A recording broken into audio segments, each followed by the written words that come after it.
It's our weekly discussion with Steve Merrill from Wager Talk TV right here on YouTube at wagertalk.com.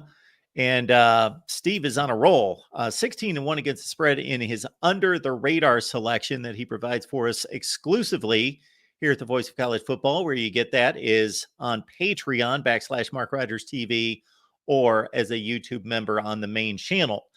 All right, Steve, we've got Duke playing, I don't know, the biggest game in program history. I can't remember Duke playing this kind of game.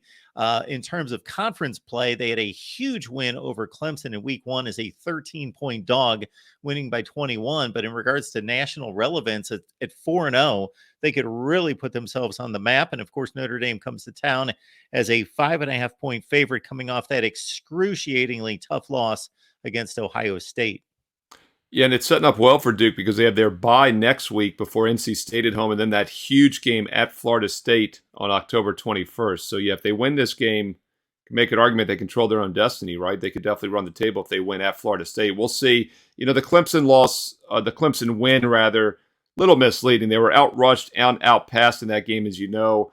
Clemson found a way to lose last week against Florida State, so they're definitely done in the ACC, or at least the national title talk. And talk about finding a way to lose. What about Notre Dame? Had a strong best bet on them last week for my clients at Wager Talk, +3. Got the push. You know, sometimes a push feels like a win. This time a push felt like a loss to me because definitely thought Notre Dame was going to win that game outright. Obviously gave up the late touchdown. No turnovers by either team. In fact, Notre Dame's only turned the ball over twice all season in 5 games. So if there is a hangover on the road, national TV, Saturday night, wouldn't be surprised to maybe see a few more turnovers here from Notre Dame.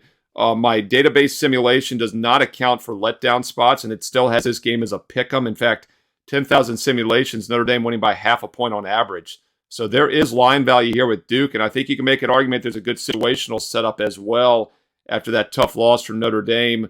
That was a game they had circled. Can't just bounce back as 19 or 20-year-olds go on the road. I'm sure they're somewhat overlooking Duke. You know, I know that Duke's been playing a lot better here the last couple of seasons, but I still can't imagine Notre Dame's going to be as psyched for this game as they were last week. So there is some line value, and I think situationally it sets up good for Duke. And they're a legitimate team on both sides of the ball.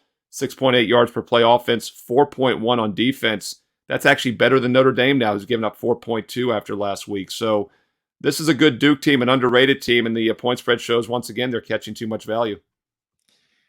When I mentioned 16-1, for anybody that has any idea what's going on in terms of trying to pick these selections against the spread, they just can't believe it. But it's all documented, folks. 16-1 for Steve against the spread in his under the radar selection. So Steve has it covered across the board for you at wagertalk.com and Wager Talk TV. But for that exclusive under the radar selection, you join us on Patreon /MarkRogersTV. Or as a YouTube member over on the main channel. Steve, we appreciate you stopping by. Thanks, Mark.